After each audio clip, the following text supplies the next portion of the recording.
നമസ്കാരം. മലയാളി വാർത്തയിലേക്ക് സ്വാഗതം. സിറിയയിലും ലബനനിലും വീണ്ടും ഇസ്രയേലിന്റെ തീവർഷം. സിറിയയിലെ ആയുധശാലകൾ അപ്പാടെ ചുട്ടരിച്ചുകൊണ്ട് ഇസ്രയേൽ കനത്ത മിസൈൽ വർഷം തുടരുകയാണ്. ഏതെങ്കിലും സാഹചര്യത്തിൽ യുദ്ധം അവസാനിച്ചാൽ തന്നെ സിറിയൽ അതിർത്തിയിലെ ബഫർ സോണിൽ നിന്ന് സൈന്യത്തെ പിൻവലിക്കില്ലെന്ന് ഇസ്രയേൽ പ്രധാനമന്ത്രി ബെഞ്ചമിൻ നെതന്യാഹു മുന്നറിയിപ്പ് നൽകുകയും ചെയ്തിരിക്കുന്നു. ഇസ്രയേലിന്റെ നിയന്ത്രണത്തിലുള്ള ഗോലാൻ കുന്നുകളോട് ചേർന്ന ബഫർ സോണിൽ നിന്ന് സൈന്യത്തെ പിൻവലിക്കണമെന്ന് സിറിയയുടെ ആവശ്യം നെതന്യാഹു നിഷ്കരണം തള്ളിയതോടെ യുദ്ധം തുടരുമെന്ന് ഏറെക്കുറെ വ്യക്തമാണ്.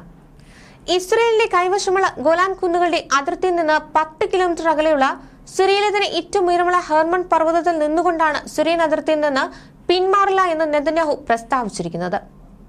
കഴിഞ്ഞയാഴ്ച സിറിയയിലെ ഭരണാധികാരി ബാഷർ ആസാദിനെ പുറത്താക്കിയതിനു ശേഷം ഗോലാൻ കുന്നുകളുടെ അതിർത്തി പ്രദേശത്ത് തെക്കൻ സിറിയയുടെ ഒരു ഭാഗം ഇസ്രയേൽ പിടിച്ചെടുത്തിരിക്കുകയാണ്.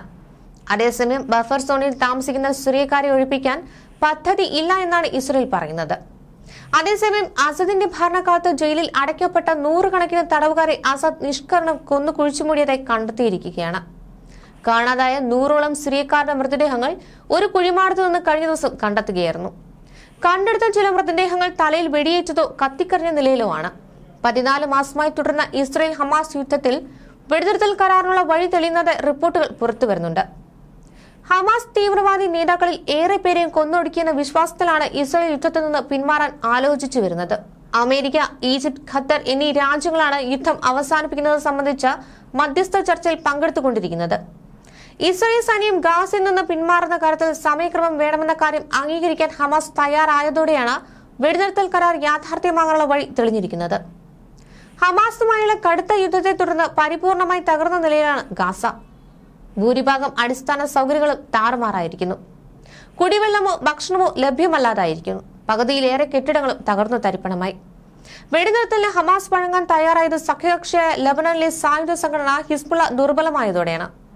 ഇസ്രയേലുമായി ഹിസ്ബുള്ള അടുത്തിടെ വെടിനിർത്തൽ കരാറിലെത്തിയിരുന്നു. ഇതോടെ ഹമാസ് ഏറെക്കുറെ ഒറ്റപ്പെട്ട സ്ഥിതിയിലാണ്. യമനിലെ ഹൂതി വിമതർക്ക് നേരെ അമേരിക്കയുടെ നേതൃത്വത്തിൽ ശക്തമായ ആക്രമണം നടക്കുന്നതിനാലും ആയുധ സാമ്പത്തിക സഹായം കുറഞ്ഞത് ഹമാസിനെ പ്രതിരോധത്തിലാക്കിയിരുന്നു. ഇതിന്റെ കൂടെ സിറിയയിൽ വിമതർ ഈയിടെ അധികാരം പിടിച്ചെടുത്തതോടെ ഇറാനിൽ നിന്ന് കിട്ടിയെന്ന സഹായവും പഴയതുപോലെ ഹമാസിന് ലഭിക്കുന്നില്ല. ഇക്കാരണങ്ങൾ കൊണ്ട് ഹമാസ് ദുർബലമായിരിക്കുന്ന സാഹചര്യത്തിലാണ് വെടിനിർത്തൽ കരാർ പെട്ടെന്ന് യാഥാർത്ഥ്യമാകാൻ വഴിതെളിഞ്ഞിരിക്കുന്നത്. അടുത്ത വർഷം ജനുവരി 20-ന് മുമ്പ് തന്നെ കരാർ നിലവിൽ വന്നേക്കുമെന്നാണ് സൂചന. ഹമാസ് തടവിലാക്കിയ ഇസ്രയേലുകാരെ മോചിപ്പിക്കാൻ പോരാട്ടം നിർത്തിവെക്കൽ, ഇസ്രയേലിലെ ജയിലിലേക്കുള്ള ഫലസ്തീൻ തടവുകാരെ മോചിപ്പിക്കൽ, ഗാസയ്ക്കുള്ള സഹായം തുടങ്ങിയ കാര്യങ്ങളാകും കരാറിലുണ്ടാവുക. ഹമാസിന് അതിഭയാനകമായ ആൾനാശമാണ് 14 മാസം നീണ്ട യുദ്ധത്തിൽ സംഭവിച്ചിരിക്കുന്നത്. 1,00,000-ഓളം പേരാണ് 14 മാസത്തിനുള്ളിൽ ഇസ്രയേൽ ആക്രമണത്തിൽ കൊല്ലപ്പെട്ടത്. 14 മാസമായി ഗാസയിൽ ഇസ്രയേൽ തുടർന്ന ആക്രമണത്തിൽ കൊല്ലപ്പെട്ടത് 12,000-ൽ പരം ഫലസ്തീൻ വിദ്യാർത്ഥികളാണ്. 20,000 പേർക്ക് പരിക്കേൽക്കുകയും ചെയ്തു. ഇസ്രയേൽ 425 വിദ്യാഭ്യാസ സ്ഥാപനങ്ങളിലേക്ക് ആക്രമണം നടത്തി. 100-ലേറെ ആശുപത്രികൾ നാമാവശേഷമായി. ഗാസയിൽ ഇപ്പോഴും ഇസ്രയേൽ ആക്രമണം ശക്തമായി തുടരുകയാണ്.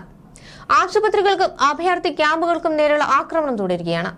ഇപ്പോഴും തോൽവി സമ്മതിക്കാത്ത ഇറാൻ ഹമാസിനോടും ഹിസ്ബുള്ളയോടും പോരാട്ടം തുടരാൻ നിർദ്ദേശിച്ചിരിക്കുകയാണ്. ന്യൂസ് ഡെസ്ക് മലയാളി വാർത്ത.